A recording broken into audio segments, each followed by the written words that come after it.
Stava a succedere no bordello.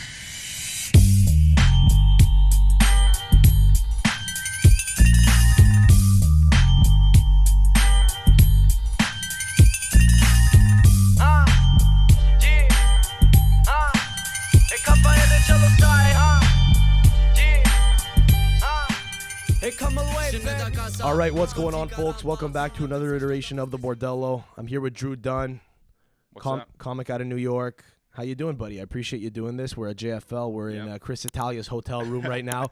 His ironing board is behind the camera. It's actually supporting the camera. Yes. Right, yeah. No, I appreciate you coming on, dude. Yeah, man. Thanks for having me. It's good to see you. We were just talking about speaking your truth. Oh, yeah.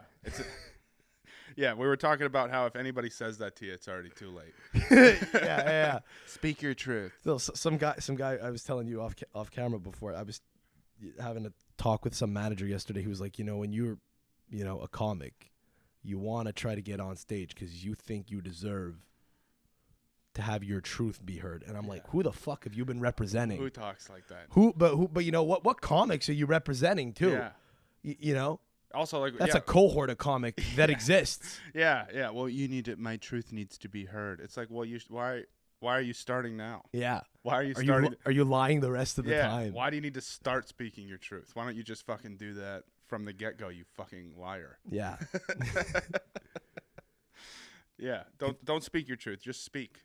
Just talk. Just talk. Speak your mind. Yeah, speak your mind all the time. Yeah. Why are you filtering yourself all the time? My truth needs to be heard. My story is important. Nobody cares about your story unless you convince me that it's important. I don't care what you do or who you are, I'd probably rather hear my dog speak its truth. Yeah. Than some of the people that say they're speaking the truth. I would love to hear my dog speak the truth, Because instead of him just looking at me, I'd be like, I got a shit. Dude, it's so demoralizing to me that my dog doesn't speak English. Yeah. What does he speak? Spanish? He's like mute. He understands English probably. Yeah. Consider that the dog understands the language usually, or cues. Yeah. Kind of, but not really. Sometimes like my mom will have full on conversations with him and I'm like, what are you doing? He doesn't speak English. Yeah, I think that's more for your mom than the dog, Mom needs somebody to talk to. But I say that and I'm a bad son. I'll have a chit chat with the dog, ask him how their day's going. How's that? What's going on? You like that? They don't know what the fuck I'm saying. They're just like, he's happy. Yeah. Oh yeah, look, he's looking at me. It's fun to sometimes speak in the same, intonation, cadence, tone, but say horrible things to the dog because they will never know. Right. You look at you little motherfucker. You fat sack of shit, you. Hello, sir. Are you disgusting? Yeah. Yeah, man.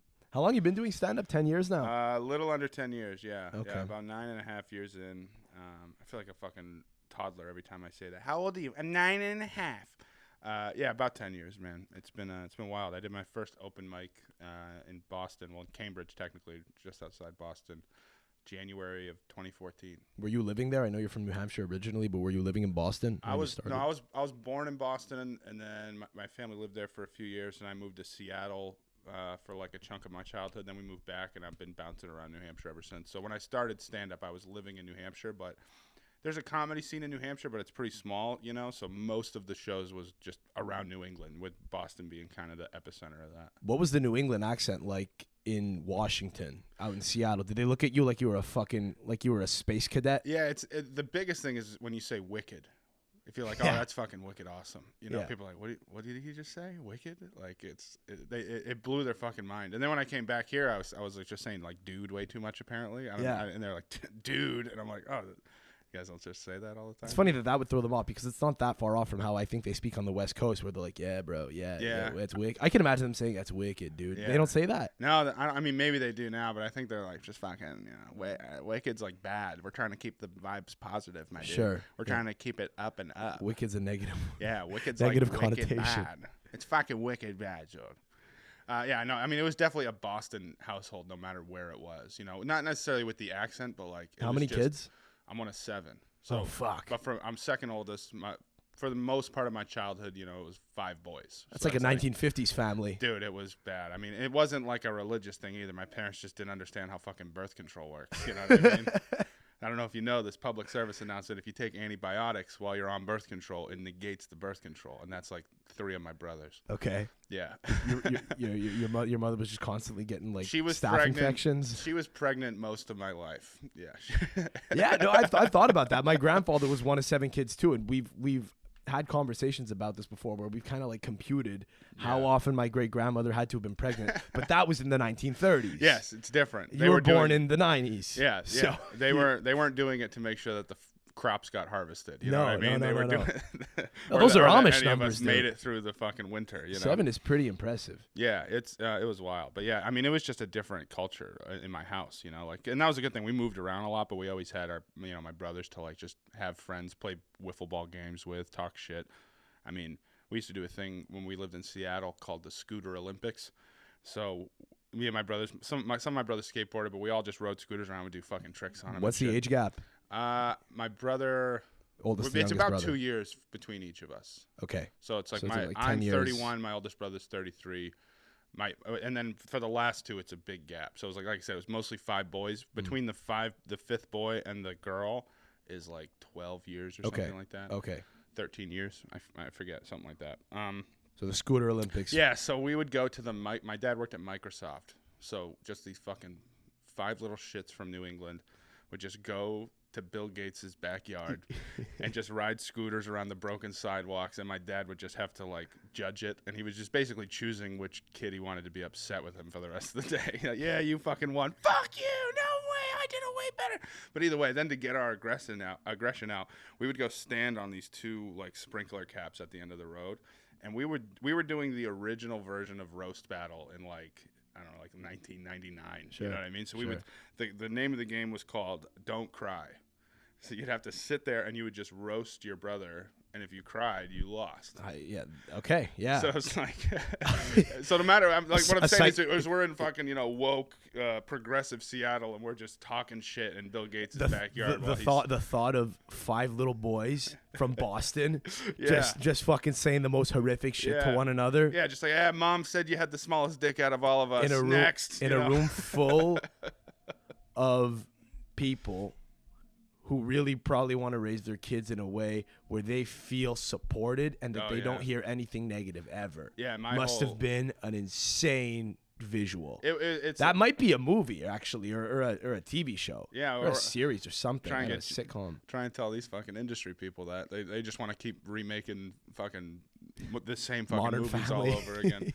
I have a better chance of pitching that as a Spider-Man family alternative reality than I do of actually selling a show. You guys could be black maybe, and it would work. You could just be like a black family that goes up to white Seattle and just starts saying crazy black kid shit to each other. Or blackface family, and just just lock in. Just really bring the 1930s back. And just really pitch it. Yeah, it'll be a period piece. That blackface family just moved into town. Yeah, if you did therapy, he'd have the easiest job ever. He'd be like, "Oh, I just figured out exactly why you are what you are, and why you do stand up, and why you're funny." That's why I don't need therapy. I figured it out myself. Yeah, you are very funny, by the way. Like, Thanks, you're not just a comic who I met, and I've seen you do stand up once, and I didn't.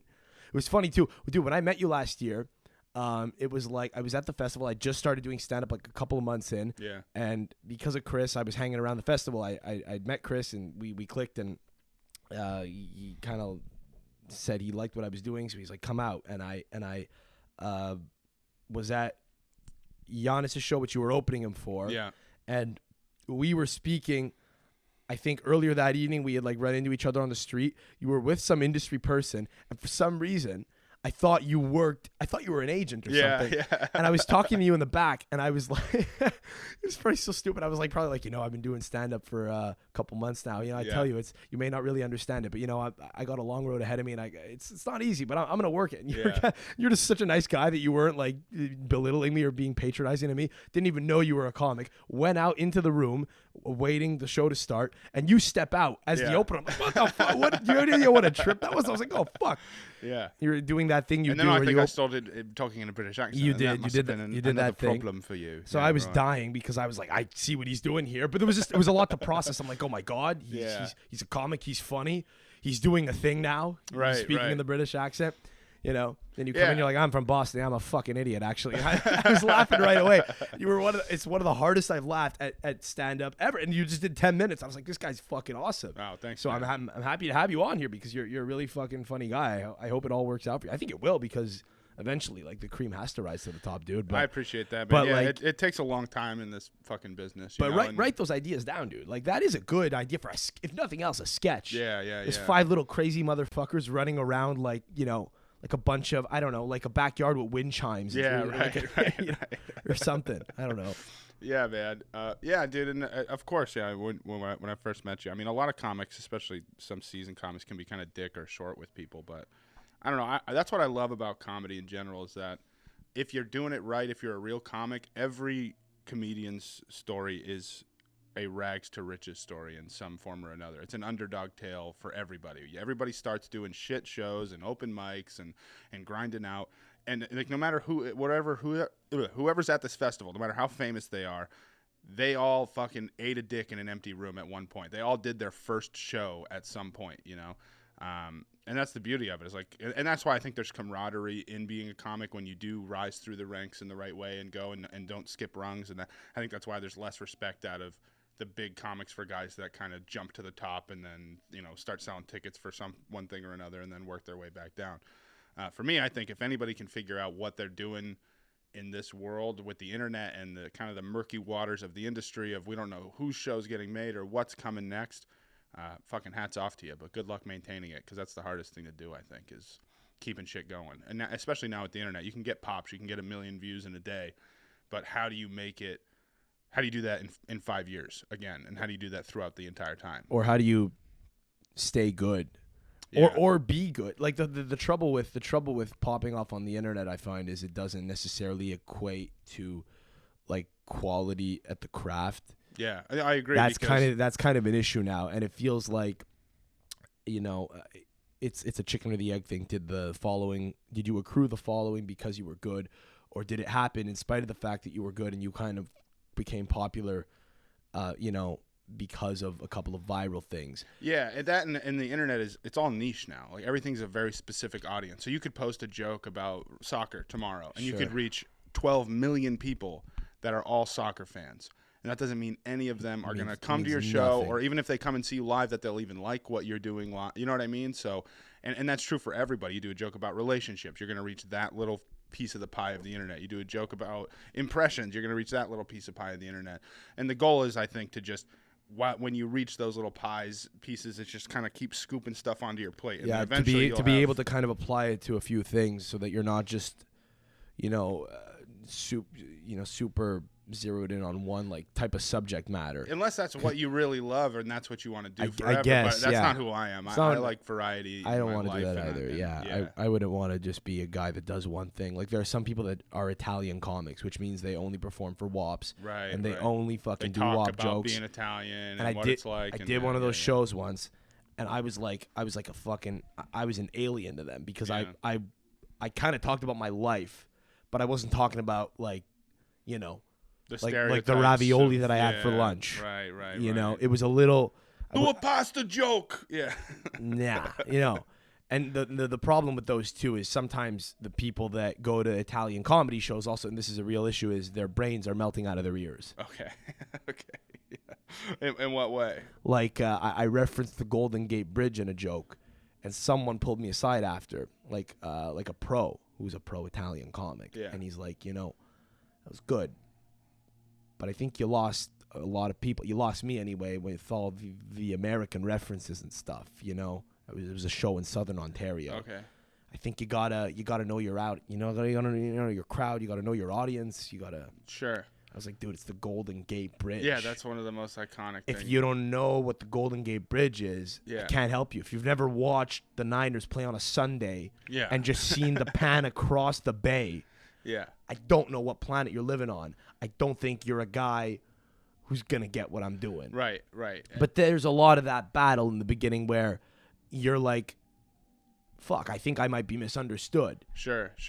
But a lot of that is... It is enough to drive you insane because you do sound like a crazy person when you say that, even just to yourself. Yeah. They don't get me. It's them, not me.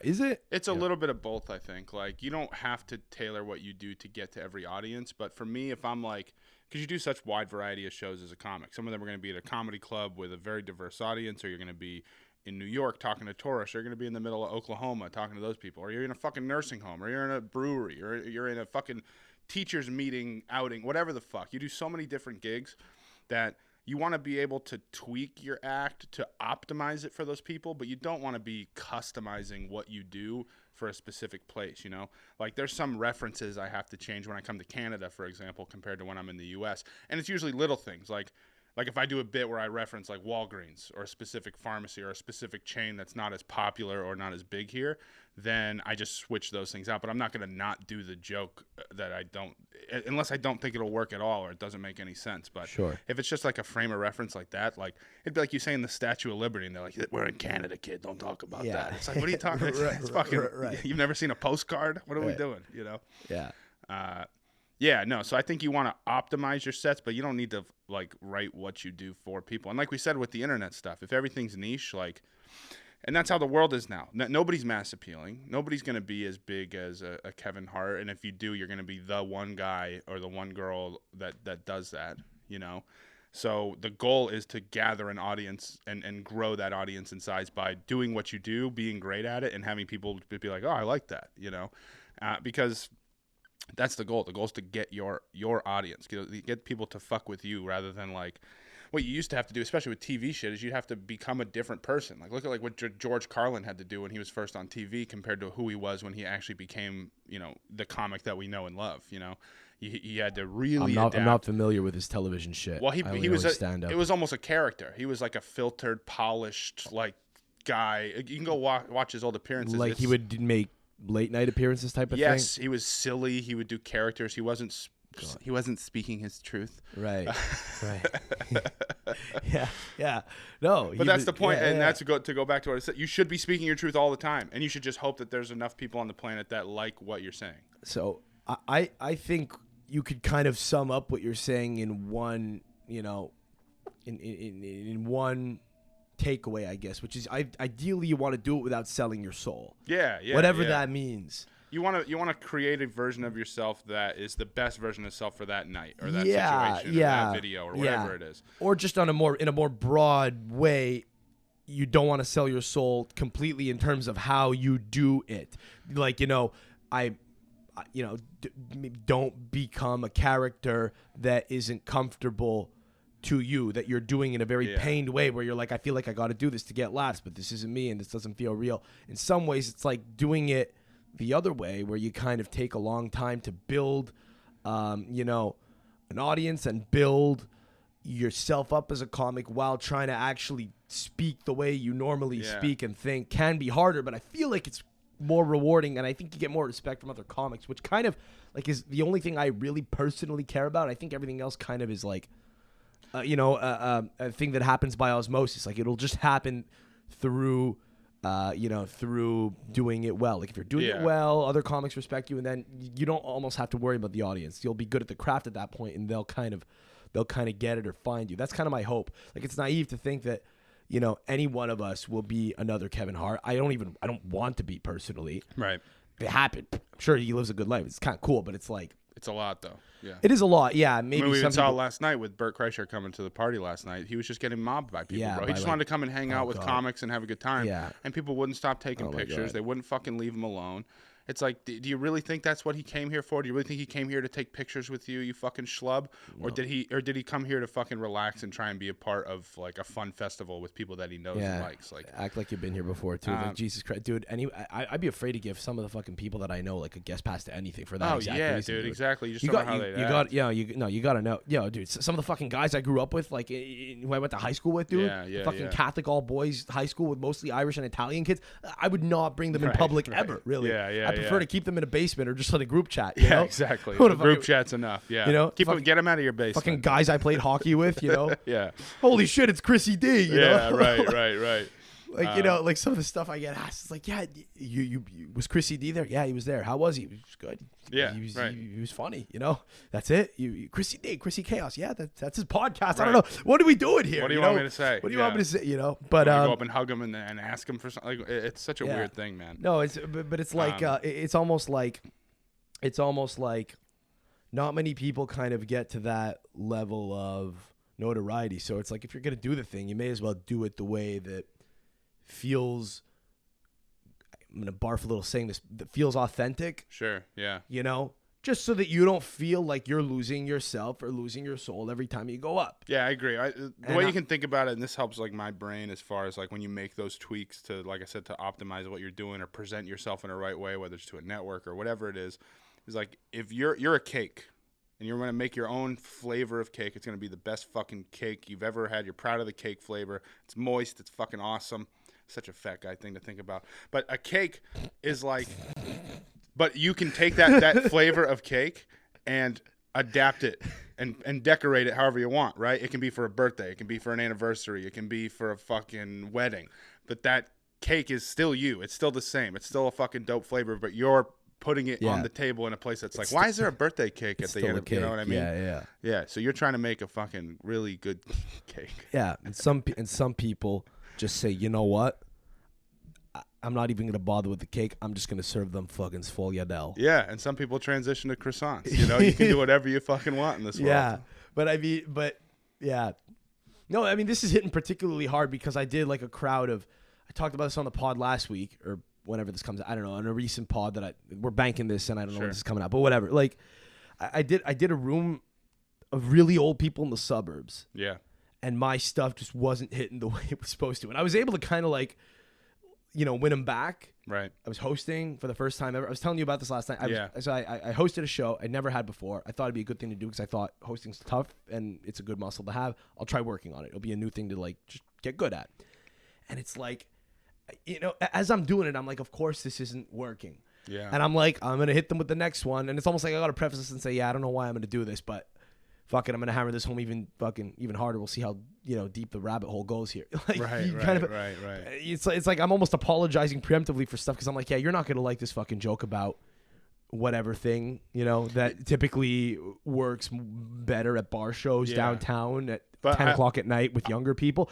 But I had a realization where I was like, oh, of course this isn't going to work. You got to do a better job of kind of managing that. How do you do that? Maybe your stuff isn't written well enough, because if you write a little better, you're kind of taking people more on the journey and sure. There's like more of like an unintentional kind of laughter that occurs. Not to get technical and weird and nerdy, but that's, I don't know. It's hitting home what you're saying, because I've noticed that it's kind of an issue that I'm gonna have to deal with and learn. Part of that being new and all. Yeah, and you're always gonna have a new. If you're doing it right, you'll always have a situation that you're like, oh, I don't know how the fuck this is gonna go, you know. But then that's where you get better, is in those situations, because now you'll probably face it again and you'll get better and better. But I think when you're doing jokes that you don't know will work for the audience, if you have that thought in your head and you say that while you're presenting that joke. I did it once, which is a horrible move. Yeah, I'm just going to say that, like, the crowd eats that fucking energy up. So if they see you not trusting your material, they're not going to be like, don't worry, we got you. No. But if you go up there and go, I don't care who you are, this is fucking funny, and you deliver it like it's fucking funny and you know it's going to work, it might not kill the way it should, but it's going to get a better reaction at least than like them going like, well, if you don't know about it, neither do we. And people know. Yeah, people know what you're going for. It's almost like there's more respect there if you kind of just bite down on the mouthpiece and do it. Yeah. But yeah, so what I did was I didn't do it in a way that was uncomfortable. I did it in a way that was like actually kind of like it worked, and they laughed at my preemptive almost apology. But but in my mind, I knew it was a bitch ass move. Sure. You know what I'm saying? Well, and it wasn't like please love me. It was like I kind of navigated it in a way that was a little like neurotic almost. Yeah. And it worked. But I was like, this is I hate that I'm doing this. Yeah. It's fucking, that's so not good. But also addressing, like, if a joke doesn't go well and then addressing it is a tool that you have. It's not something that you should use every time. It's the same thing with like crowd work or any of this stuff. They're all tools that you have on your fucking belt while you're on stage. You don't want to go up there with fucking 3 hammers and fucking hitting all the nails, but if all of a sudden there's a nail on the wall, you fucking take your hammer the way you out acted and that smash out. it. Yeah, you fucking, I do weird shit with hammers, dude. Show you the hammer. Yeah, fucking A. But yeah, that's what I mean. Is like you want to develop those tools in your belt. You know, sometimes you have to do fucking hack moves to get out of a situation. You know, you're doing fucking shows at a funeral home. What are you gonna go up there and die in the hill, or are you gonna start zigging and zagging a little bit? Nice you know? pun. Yeah. Dude, I did a funeral home once. Not a funeral home. I did a fucking, eulogy once. I killed a eulogy, dude. I killed my grandmother's eulogy last year, dude. She was already dead. It's easy to kill. No, it was great, dude. I was really. This is one of my proudest moments in comedy, dude. And it was like before I was doing comedy. I think I kind of like successfully crafted a dick joke into my grandmother's eulogy. That's nice. I'm sure she would. Or a dick that. reference. Yeah. No, I think she would have. She was proud. I was talking about a cousin's dick, and she was very proud of the dick. Oh, actually, that's good. So That's good. So my cousin, my cousin, I have a cousin who's like 2 years old now, dude. His cock was so big they couldn't circumcise him. They're like, it's not good. Wow, because they're like, it's a problem. He needs all the skin he can get. I don't know why medically they couldn't do it, but the explanation basically could be summed up in the following sentence: it's too big. And then what wound up happening was both sides of the family are like arguing over who he got it from. So naturally, the father claims it. Yeah. Subtly, not in a way that's classless to his in-laws' family, but he's kind of like, yeah, you know, it is my son, you know. See, whatever. that is a gene that I want to have tracked on like 23andMe and Ancestry.com. Oh, yeah. Like, Oh, sure, yeah. I'm fucking Croatian, I'm Italian, I'm Irish, I'm whatever. Who gave me my big fat cock? By the way, they're able to find out where it comes They from. definitely can. They just think the people aren't ready for it. They're holding back. It's like the UFOs. They're holding back They're the 100% origin of the withholding big that. dicks. Yeah, because they think that we're too. They think we can't handle the truth. Yeah, exactly. Yeah. You can't handle this cock. You can't handle the truth, bro. None of it. Right. No. I believe there has to be a way, dude. Apparently, they could tell how big your dick is based on like your ring finger index. Sorry, your ring finger ratio to your index. So men who have like a longer ring finger in relation to their index finger tend to have been exposed to more testosterone in the womb or something. Okay. It's not bro science. This Makes is you have actually a big cock. Well, I think it leads to risky behavior, being better at sports, Yeah. you know, being more wild and erratic.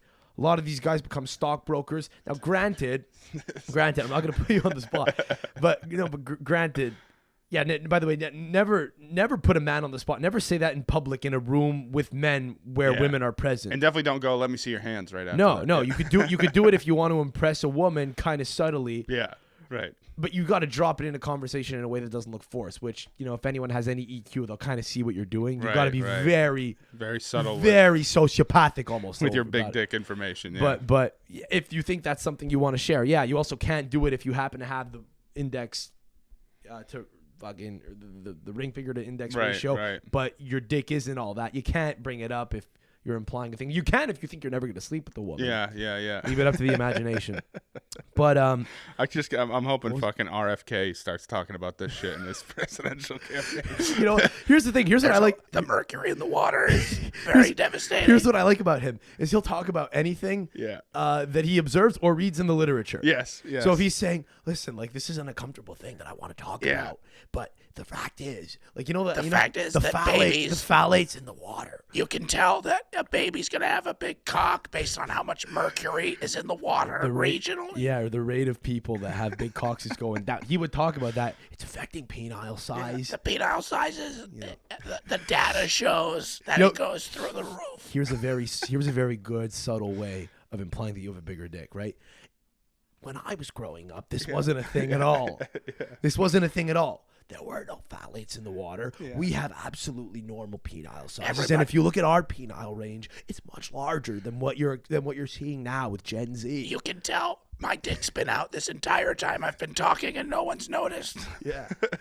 No, he would have to imply that he's got a hammer. Oh, I see what you're saying. He's like, back in my day, there wasn't any of this shit. Yeah, people my age, the boomers we're all packing, but these young. Yeah, I see what you're saying. Are all, like, you know, I feel bad for them. There's an epidemic. I couldn't live if I had such a small penis. There's an epidemic of small penises in America, especially on the youths. Oh my God. I've looked at a lot of youth penises. Yeah.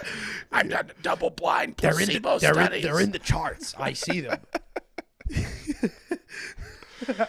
Fucking A, dude.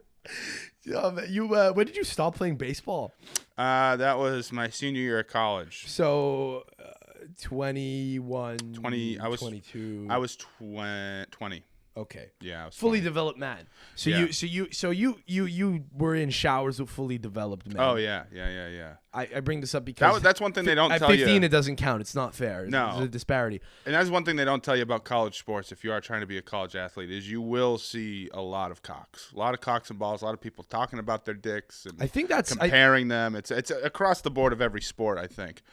But in baseball, it's definitely a college ritual. I think they don't talk about it because it's implied. Yeah, they're just like, yeah, you're gonna. It's understood that it's gonna happen. Now, if you start seeing your teammates' buttholes, that's on you. That has nothing to do with the sport. Yeah, isn't it crazy? It never goes beyond the taint. Yeah, it's just you might see the grundle if someone's tucking and having some fun, but if you start seeing your teammates' goats and buttholes, You're into some bad fucking initiation shit. Yeah, you got that's some, a bad team culture. You got some strange folks on your team. Oh yeah. Oh yeah. No, you definitely have some boys that probably. I never did any serious initiations in any sports I played in. Yeah. Despite playing at relatively high levels, it's because the highest level of sport I ever played at was soccer, and they're just a little more fruity in soccer. They wouldn't do that. They're more insecure about it. There's a lot of Arabs. They don't want to do that sort of shit. They don't want to see your. They don't want to see your balls. No. A lot of Africans too. A lot of Christian Africans. It is interesting that they're not into it at all. A lot of the American initiation stuff is very like, gay. It's very gay. It's very specifically gay. Yeah. Mine for baseball for me it was more like so it was gay all it's drinking. straight. It was like drinking stuff. It was never like take your pants off. No. Tie your cocks together. You know. No, but it's almost like it's so gay. It's almost straight. Yeah. Because most of the guys are straight. Yeah. Statistically, most men in society are straight, but most men that play sports are straight. Yeah. Not There's all, one. but most. There's right? one relief pitcher having a blast. He's having the time of his life. The time of his life. He's like, this is just like they talked They're about. doing this for free. Fuck, you know, women got to go to strip clubs to see this You're sort gonna of get shit. ones for shit like this. But I think there's not as much of that happens in soccer. So I don't know if you experience this at all, but there are some fucked up stories that I've heard from hockey, which I wasn't a part of. Hockey's still a real bro sport because it's a lot of white Canadiana right, guys. yeah. That Not kind a lot energy. of people make the crossover. It's a lot of Barstool Sports energy. For sure. You know? Yeah, I played hockey when I was Frat like energy. super young, but not like I stopped when I was like fucking 10 or something like that just because it was so expensive. 5 boys trying to play hockey. We're like, fuck this. Oh, yeah. Play No. baseball, get you a glove. It'll last you the rest of your life. Yeah, man. America's pastime. Yeah, Yeah. no, I think pickleball's the next thing, dude. I've been joking. Dude, everybody's I've been joking about fucking, it. It's the sport of the people, dude. All you need is a little industrial plastic, and you're off to the races, dude. It's fat boy tennis You and non-Asian never fuck ping up a pong. serve. It's fucking. You never fuck up a serve, dude. It's ping pong on steroids. That's what's It fun is. about it because it Yeah. feels like you're playing ping pong, but you could sweat. It's like they shrunk you down to the size of the ping pong table. It's and not just as put you embarrassing. on. Yeah. I know a guy who was once betting on Ukrainian table tennis. I never looked at him the same. Yeah. If I find out he's betting on pickleball, I think, okay, at least like there's a little bit more respectability there. I don't know why that is. I think it's just because there seems like there's more physical mobility. I don't know. There's if more you, running involved. I get that. More lateral movement. If you are betting on pickleball, though, I think it's safe to say you have a problem. Yeah, but I think table tennis is worse because it feels like a game. I agree. If you're betting on anything that is relatively close to ping pong, you're fucking in pretty deep on game.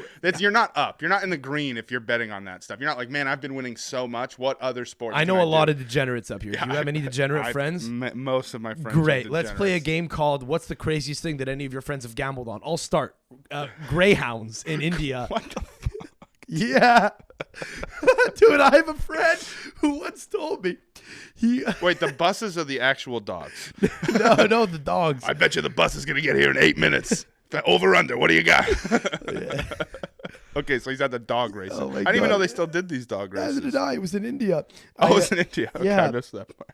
And I think he was on a heater one night, and he told us that he was betting on horses, which is a degenerate thing to bet on, but it's a classic gentleman's gentleman thing. degenerate. Yeah, you're gentleman if it's okay. You're a degenerate if you're there every day. Yeah, or if you're doing it online regularly, that's because tough. going Yeah. to the races is It's nice. fun. You It's can an take the event. lady. Yeah, you get it. You put a fancy hat. Yeah, on, she you never wear a gambles. suit. She does. The demon comes out of her. You Yeah, know, you yeah. realize why they're into true crime and blood sports Right, and stuff, and right. why they probably They're getting screaming at a horse. You've never seen that face. yeah. But, "Ah!" Understand why they probably like the gladiators in Rome. They have a Yeah, thing for that yeah, sort yeah.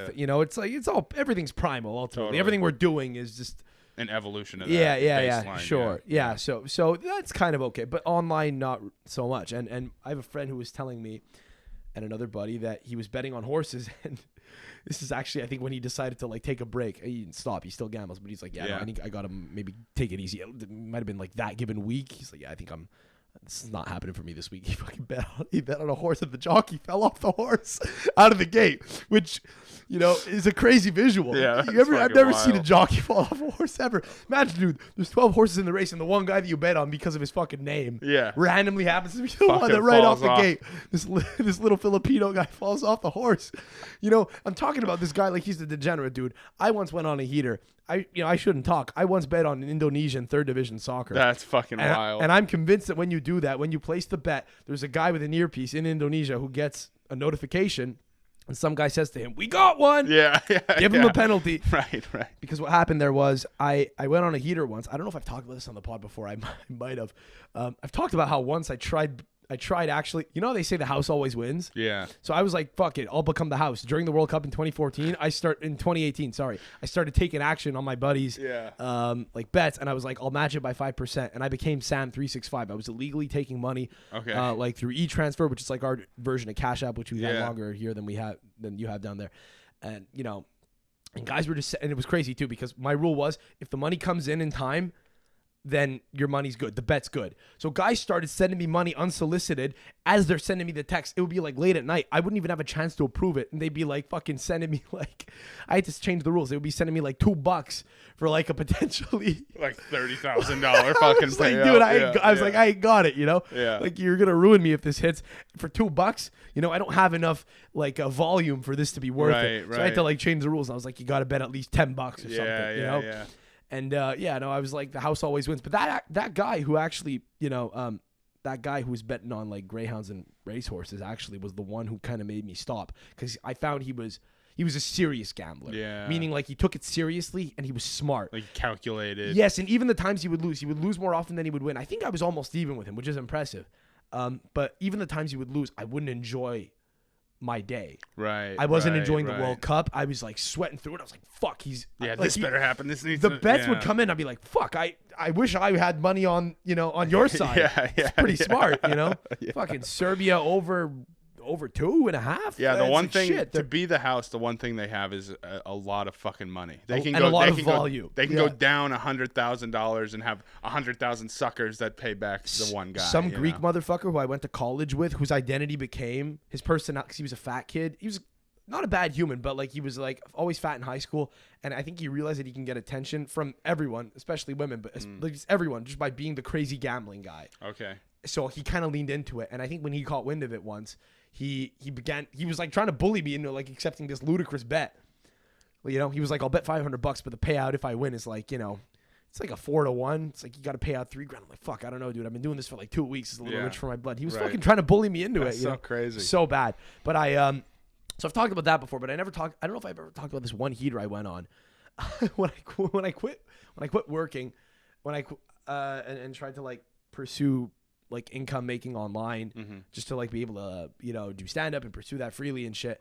I also started like doing other random things. Like I would start looking for scores. Where I was like, maybe this could be me. Maybe I'll be a sport handicapper. Right. And I went and I think I put like $150 on like a UFC fight and I won.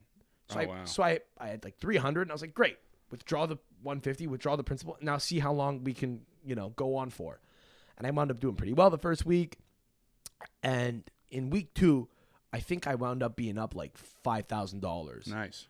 Or I was up 7,000 in total, but I was up 5,000 in 1 week. Okay. And I'm thinking, great, this is going well. Yeah. 5,000 is the new standard. That's the benchmark. If I make $5,000 a week, I'm a 1%. Right. So then I started chasing $5,000, and in week 3, I started losing. Yeah. And I wound up exiting on top because I was like, I can never do this again. Yeah. Right. It was bad. Like I think I lost like $2,000 that next week. So even though I made a little bit of money, I felt defeated because I was like, I just lost $2,000. Yeah. You should think about what you could do with that money and what you should have done. Exactly. And all that shit. Yeah. But because I was chasing, that same yield for that given week. Right. I told myself, I'm going to work. I've gotta follow this like ATP Division 2 tennis shit. Yeah. I've got to stay up late. There's no other soccer going on. Indonesian third tier. It's all they've got on 888sport.com. In my mind, I was going to work. Right. You know, Yeah. it was not good. In my mind, I was committed to it. I was like, I'm really committed to my future here. Yeah, that's not good, dude. No, that's why I stopped. Yeah, that's why I the good stopped. move. The good move is to bail. The good move is to bail because that's the psychology of a person who's trying to win. If you do it once, you're like, I did it once, do it again. Like I turned into Goggins, dude. I was like, right. it was like fucking, Who's gonna carry the it was bets? you could do it. Yeah. That's good. No, I was like, you got to do it. Don't fucking be soft. I was scared. I was like, I don't know what's happening. I'm losing money this weekend. I had this little voice in the back of my head telling myself, fucking don't quit. Don't quit. Yeah. You're better than that. There's some things you should quit. God. Like working out, don't quit. No. Gambling, Yeah. it's okay to quit. Yeah. It's okay. Stand-up comedy for some Alcoholic. people. Quit. A A lot of people should quit. A lot of folks. A lot of people Not should gonna quit. name any names, but I got 3 in my mind. Yeah. Oh, dude, I got 20. I'm a fucking open micer. Yeah, you know a lot more than I do. Shit. No, but anyway, let's get back to the cock talk. Yeah. Let me see that thing. I got nowhere to go with this. I don't know. I don't even remember why I asked you. Fucking. Yeah, I forget about. I think I asked you when you stopped playing baseball because I was trying to gauge whether or not you saw a bunch of adult dicks. I was gonna say, a lot of guys have small dicks. That's all. No, and it is what it is, you know. Like, true. but it is funny to see, sample like a decent sample size of dicks. Yeah, and be like, all right, here's where I'm actually at, in the region. Yeah, even if you're like, because the national average is a joke. There's some dude with a micro dick just dragging down the average. I have this joke. I've been trying to retool this for a while. I have a theory about like how black guys stereotypically get like black guys stereotypically have bigger dicks. I have a theory about like how that happens, about how they constantly get ranked among like, the longer dick sizes. I think it's because like they never want to reveal their medical information. But the ones that do, it's like they have such a big dick that their like desire to show off their dick like supersedes their desire to be private and covert and coy about their medical information. Yeah, so they show it off and it skews the data. And I said that in a room full of senior citizens last week for like the 3rd time ever, and they just didn't like it. It was like, They're like, I think they have big dicks because they're black. Like, that's the old person's mindset. There's no need. At least in my experience, that's what I. Well, I don't really like thinking about them. It's like, okay, Grandma. A couple of freaks who just been harboring this like this deep resentment for themselves for that one time they did that one thing in 1972. Right, exactly. Yeah. Yeah. I mean, I think about that. Something. There's so many unsolved. Pardon me murders. for doing a bit on air, by the way. It's just where my brain went. I don't know. I'm trying to work it out. So many. It's not even a real. I don't know. There's so many unsolved murders in the world, and probably so many people that are in nursing homes, like knowing, like they fucking killed someone. Maybe they don't remember anymore because they're like demented and stuff now, but. There's at least somebody who's like playing chess right now against somebody, and they both killed somebody together. You know what I mean? Like that. That's happening. That's right the now. only way that they can kind of just continue to survive and exist is just through mental stimulation. And then when they say checkmate, that's like what they said when they killed the guy. So they're like checkmate, and then they look at each other and smile. And can you imagine how great it must be to kill someone with another person? Just the mutually assured destruction, Yeah. not the actual act of killing someone. Maybe that's I don't know, but the bond. The bond, Yeah. like the knowing the mutually assured destruction that occurs if one of you guys goes and blabs. Yeah, that's like you're in it forever. You got a sidekick. It's You're fucking in it Batman forever, and dude. Robin shit. Yeah. Whether you like it or not. Yeah, it could happen right. by accident. You know what I'm Whoops. saying? Yeah, exactly. If the maid comes in here now, she fucking Even if she just fell down and like hit her head. We barely you know know what I each mean? other. We're like, holy shit. Dude, we just watched a lady die. We got to do something about yeah, there's some lady from fucking Nicaragua and 2 white guys in a room. I don't know, bro. This doesn't look good. that. She falls onto your fucking tripod. It goes through her. We have to now explain that we didn't stab. Like, fuck this, dude. It's gonna be easier Good to just Lord. hide the body than it is. Yeah, to- and we barely know each other. right. We've not had that many interactions, and now we're boys. Yeah. No, I think it's really impressive to me that anyone can keep something like that a secret, though. Like I grew up around Italian women, so the thinking that like anyone can keep a secret Yeah. Right. is impressive to me. Yeah. It's tough. But there have to be some people that are taking stuff to the grave every day. Yeah, I mean, you hear about deathbed confessions, and I bet you there's a lot more people that die with the information than actually are like, yeah, by the way, I killed 13 people in 1978. See ya. Which is so infuriating to think about. Yeah. Just because I want the juice. Right. Right. I want to know what people are taking to the grave. Just the thought that people are taking juicy information, the thought that people are taking tea to the grave Yeah. is crazy to me. Well, that would be fun. I love hearing the tea from my girlfriend. It would be fun if you could like extract that from somebody's brain once they die, you know, and then we could just have like a bank of Yeah, like, and then hey, there's- here's how the world actually The- works. And the statute of limitations is that the problem is it could incriminate other people. There would need to be like some kind of legal loophole or caveat that anything you might mine from a person's brain that might Yeah. implicate people that are alive, you Doesn't kind it? of shrug Yeah, off it and say can't be no harm, used- no foul. It can't be used as evidence, but you can read about it. you Yeah, know? yeah. But the problem is laws are kind of horseshit. You'll have people that'll take the law into their own hands. Yeah. It becomes anarchy at that point. Yeah, I mean, once you can read people's thoughts, whether they're dead or alive, It's fucking, coming. It's all over. It's coming. It's all over. It's coming. Yeah, no, it is coming for sure. It's coming. definitely coming. My favorite thing about that looming reality is that racism is done. I think a lot of the faux. Or you just hear it way more. I think, walking I down think the it's street. so like, look at common. this I think it's fucking so guy. commonplace that it's done because we realize that it's kind of just a Yeah. thing that exists in a very almost benign Would way. you if let's say tomorrow they came out with a thing that let you do that and you just had to put something in your brain, would you do it? No, you. Yeah, no. I I'm need holding to off wait. for as long as possible. I need to wait for a couple of generations of that stuff. I just worry about hackers, dude. I don't want to be the guinea pig for anything. Yeah, I think someone could fucking infiltrate your thoughts and then make you do certain shit. Yeah. Having said that, I got the vaccine, so yeah, sure. you know. they could activate us at any moment. not that yeah. strong, dude. Yeah, well, you had know? to, and up here you had to. They wouldn't let you fucking look out your window if you. Yeah, didn't have a well, vaccine. you don't think something else is coming? Yeah, you listen. You want to have a bank account? You could. I don't want to be the guy who's still getting my passbook done. Yeah, you know what I mean? Like I could be right. bullied into anything, probably, dude. I used to work in a bank when I was in not in high school, when I was in university. Dude. Yeah. And you'd have these old hags that would come in and like say, "I want to get this printed," and I'd be like, "Dude, what do you do?" And you know what? I in hindsight, I respect them more now. Yeah, right, You know? right. Get the mail. Get your statement by mail. Right. I don't care. Well, I think mail is stupid. I've been writing a bit about how we waste a lot of fucking paper in this country, in this country, in the world. You know what I mean? Everywhere, there's so much paper being wasted. Like for example, I was back in New Hampshire dealing with some family stuff, and I went back to my New York apartment. I wasn't there for almost a month, and I looked at my mail. The mailbox is like pretty full, and there is zero Nothing of value. things I need. Zero things I needed. It's all just junk. I could have made a fucking paper mache tree Chinese out of all the restaurants. bullshit that was in my mailbox. Why are they allowed? Like, and then we're using paper to wipe our ass, using paper to wrap up gifts. Then you rip the paper off, you throw it in the fucking ocean. So like, here's my solution. I ordered toothpaste on Amazon, and it comes in a fucking carton. Yeah. One thing of toothpaste. Dude, if you're gonna send me junk mail, you have to either print it on wrapping paper or on toilet paper, so I can at least fucking wipe my ass with your Bed Bath & Beyond coupon. I'm not going to Bed Bath & Beyond. It's overpriced. Okay, I'm not gonna spend $70 on a scale. I'm just remembering a thing I thought about the mail too. I have never done this on stage, but I wrote this down once. I want to be able to opt out, but you Yeah, can't. They right. non-consent. Here's why I don't like the mailman. I never told you could come on my property. Yeah. Who said you could step on my driveway? I haven't told anybody my You know. address in New York, yet they know. They just send it. They just go current They resident. They just non-consensually fucking will send you it. stuff. Oh yeah. That's the thing that drives me the most crazy about it is the fact that I don't ask for it and I get it anyway. Somebody keeps trying to sign me up for a fucking tennis magazine, dude. I just keep getting this. Like whoever was in the apartment before me just loved tennis.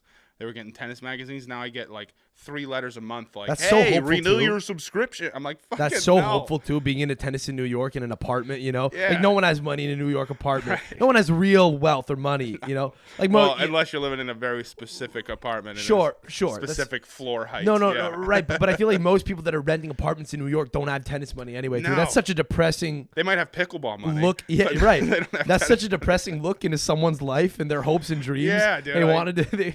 They were trying to be into And tennis. maybe he made it. Maybe that's why he left. He was like, you know what? I'm gonna go to the countryside. moving up in the world. I'm gonna go to the fucking country club and play some tennis. The thing that fucks with me about the mailmen, I hear what you're saying about the paper. The thing that bothers me the most is them coming on my lawn. Yeah. They yeah. think they could just cut across the lawn. And And they I just- get it. they It's just efficient. But it's I'm not a sociopath. I get it. Do your thing. Walk on my Right, lawn. It's not right, the end of the right. world. But like just to kind of, can we at least point out that it's kind of absurd? Yeah, it is weird that you just have a visitor every Can day. can I maybe send a notice to the union and say, hey, Canada Post, hey, UPS, not UPS, USPS. I'm sorry. Yeah, right.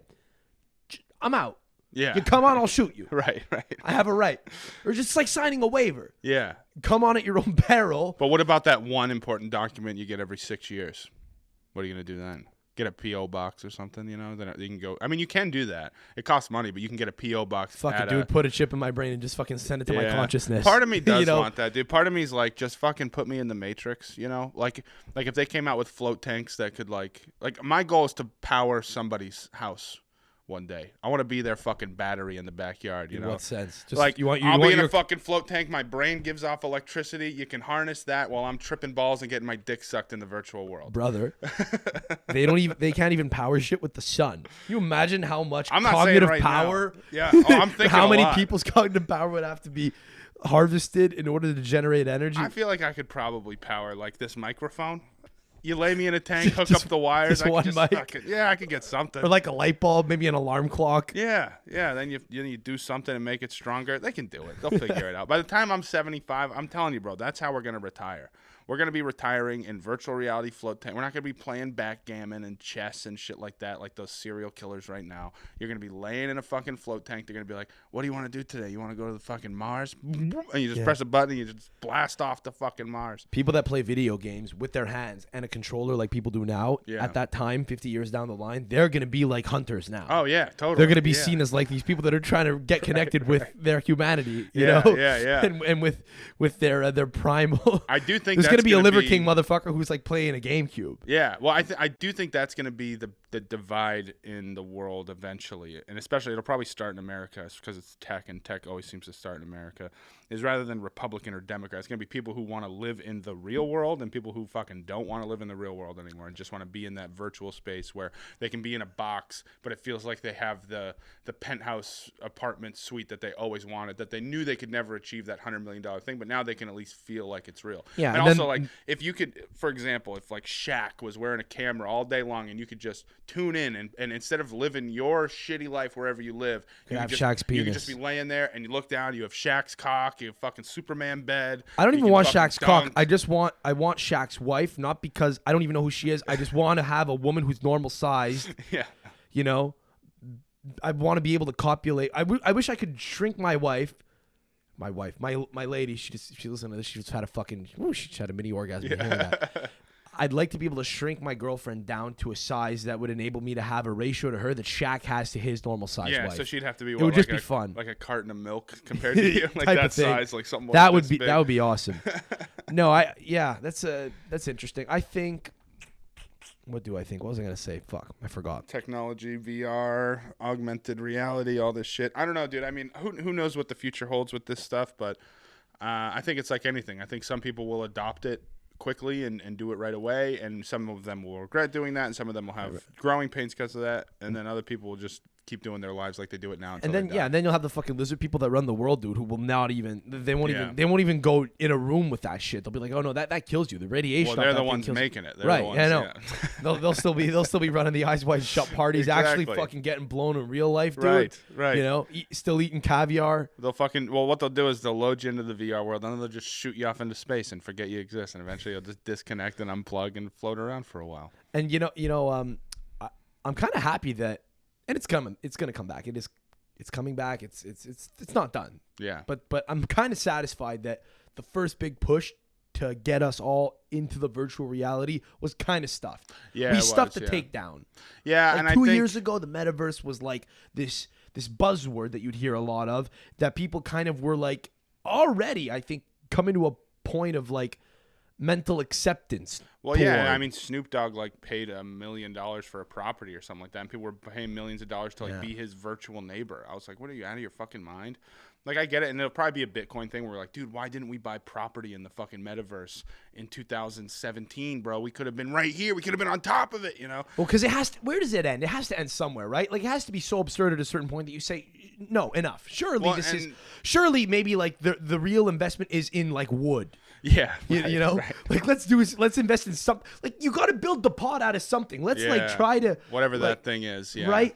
Or maybe it's a tech that clones wood. Maybe we don't have to harvest the stuff or the materials in the same traditional sense. Yeah, you clone you and but put them in the thing. Yeah, we've got to at least start thinking practically here. Right. You know, right. not just what's the thing that now exists in the new realm that we can make money with in the new realm. How about we try to like break it down to its core and say, what do we need in order for this thing to exist? Yeah. Okay, concrete, Right. water, something. Well, unfortunately, I think that there's so many billionaire companies now and so many people that are trying to create the future, essentially, as far as technology goes, that you're going to have so many of these, like, super wealthy individuals that own these tech companies or can start a company like that can build whatever project they want. And it's not going to be regulated fast enough because they can even do it in a country where they'll never regulate it, and they'll be building fucking robots and AIs, intelligences, and things that go in your head and float tanks and all this stuff that, like, it's going to happen eventually. It's just who nails it. Because Facebook fucked up. They didn't nail it. And part of that's just because I think the tech isn't there yet. Where if we could be like... The tech kind of sucks. But if it could feel like right now. Imagine if it could feel like how we are right now. Like if it just feels like we're in any hotel room in the world and we're just talking like here and I can feel stuff. Yeah, then it's over. Then it's over. Then it's over. Yeah. Yeah, when it becomes seamless and easy, and that's how everything indistinguishable. Was. And it will happen because that's how everything sucks. Cell phones were clunky when they first started. They gave people fucking brain tumors that you couldn't fit them in your pocket. And everyone's like, "This is stupid. I'm not going to get one." And all of a sudden, you had a flip phone, and everyone got that. And then everyone's like, "Oh, smartphone. That's only for rich people. There's no way that'll work. Oh, it's laggy. It's broken. It only has 5 apps." And all of a sudden, we all have them in our pockets. Yeah, and it's still killing us. You know. Yeah, but exactly. It's just slowly progressing. You know, I'm with you, and I think where it's really going to get fucked up is. Or where we're really going to get fucked in terms of our ability to no longer go back or look back and say, nope, that's over, is when you can eat and it feels like you're eating the satisfaction, but it's just a mental feeling. Right. It's just tapping into the same reward system, but you don't have the physical discomfort that you had. You said you had McDonald's last night at 4 a.m. Yeah. How did you feel this morning? I felt I was going to feel awful regardless. Right. That was a drunk decision anyway. But yeah, I definitely felt a little worse. You know? I mean, you don't want your alarm in the morning to be you having to take a shit.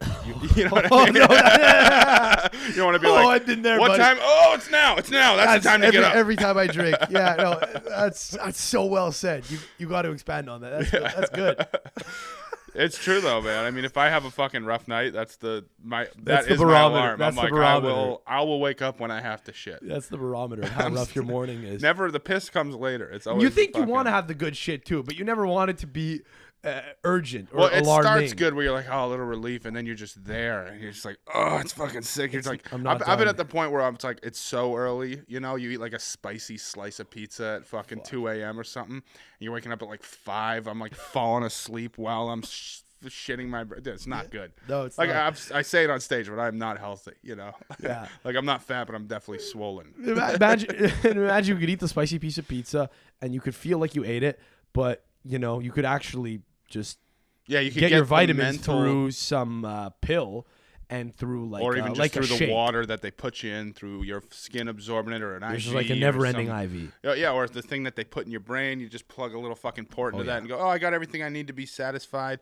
But you still get the mental satisfaction of. Would you like? I mean, I don't know if I would or wouldn't like that. If I could, because that's what a lot of people want. It's like porn, dude. It almost like diminishes sex. It's what a lot of people want, but then like scoffing is no longer fun. It is fun to occasionally binge eat. Yeah. And then kind of say, okay, that was a lot. Not eating for a day. Yeah, but a lot of people just want like the taste of something. So if you could simulate the taste of eating McDonald's at 4 a.m., I wouldn't want to eat it. I just want the experience of eating it while I'm fucked up and feeling like I'm satiated, you know? Yeah. Rather than like, oh, I'm hungry. Oh, I got this booze in my belly. I'm fucking tired, you know? Like, but I agree with you. I think if we can figure out how that works for people, and at first it'll start like anything, and that's how the Neuralink stuff is starting, is it's going to help with people that need that stuff. Like it's gonna help. Oh, you can't walk. Well, we're gonna use this technology to help rearrange your brain so you can walk. Oh, you have an appetite deficiency. Well, we actually can make first. Or people on the opposite side that are too skinny and can't get an appetite, you know, and they just don't want to eat all the time. Yeah. Then you can use that to stimulate them or give them the nutrients. Like an anti-Ozempic. Yeah. Which what a great condition to need, you know, to live with. You need the opposite of Ozempic. Yeah. You need to take a pill that gives you an appetite just so you can scoff. Yeah. I mean, I think you'll have a lot of fat people that'll be the first to say, you know what, I'm killing myself. I'm gonna just keep living my same fat ass life. Right. But I'm no longer suffering the negative ramifications of it. That'll probably be the first thing. I don't disagree with you, but eventually like most things, it'll get widely adopted, and then that's when we'll kind of all be fucked. In the same way that we're kind of fucked now in terms of us like always being addicted to, always being on our phones because we're addicted to like stimulation constantly. Pornography is a real issue in society now, and you have these like gurus that are like, stay off that shit. You're gonna have people that are like, dude, just eat a steak in real life. Yeah, right. Count your calories. It's gonna be a thing. They're gonna say, have a salad. It's good for you. Don't do any of this gorging shit. I'm like, well, salad's boring. Fucking, it's olive oil. Yeah, olive if you could actually eat a salad while it looks like. Have you tasted balsamic vinegar? This is what we used to use as seasoning. Yeah. How about we, wean you off the salt that you think you're eating every fucking day that you're really not, and we get you onto some more holistic shit. And it's not even that holistic. It's just, like a balsamic glaze. Well, that's what I think. That's what I was saying is like, that's your divide. Your divide's going to be people that are like, nah, fuck you. Eating a real steak's bad. You have to kill a cow. I'm better for the environment. Yeah. All I got to do is get injections every day and I can think I'm eating a cow and I'm not. Or the person who's like, fuck you. Get in the real world. Yeah. I'm going to disconnect.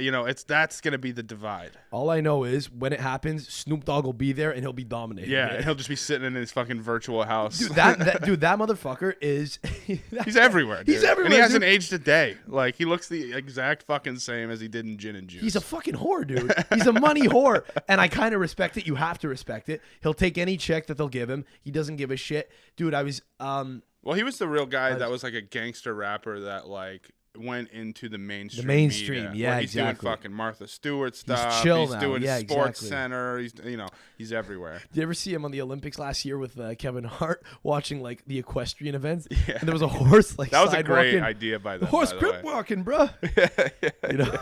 Oh, the horse crip walking. What a great idea by them Sick. to have Kevin Hart and Snoop Dogg do that, dude. It was a great dynamic. That was like finally a fucking good idea on television. Yeah, we don't have any of those anymore. Fuck. Fucking A. No, They'll remake it. Don't worry. So I tried writing an audiobook with ChatGPT with my buddy. And by the way, this is the most damning, sad kind of statement on the entire. This is one of those side hustles. Like, this is one of them. Thing. Yeah. Yeah.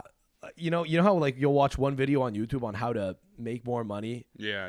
Or you'll watch like one see. video on the housing market or something, or on like how to get a home equity line of credit. Totally. Yeah. Here's what you got to do. You got to set up 12 sub companies under an S corp, and then you can do this and that and that. Right. I don't own anything. Technically, my Lexus owns my dog. Yeah, exactly. It's like, fucking shut up. If you watch one of those videos where one guy's talking in those kind of I don't know, like platitudes and shit, it's over for you. Your algorithm is fucked for 2 days, and you're only going to get people trying to sell you their webinar, right? Yeah. Well, I saw one webinar once, and I clicked on it, and I actually watched through the whole thing, and it was a bunch of like. It was a couple of kids that were like going on about how they release a bunch of audiobooks through like Audible, and they don't pay very much because they hire ghostwriters or whatever. I saw that and was like, fuck, I'll just cut out the ghostwriter. Yeah. I'll write it on ChatGPT. Yeah. And I got pretty good at it. We wrote 2 books with it. And I was thinking, well, books written, we now have to fucking find somebody to like read it. Yeah.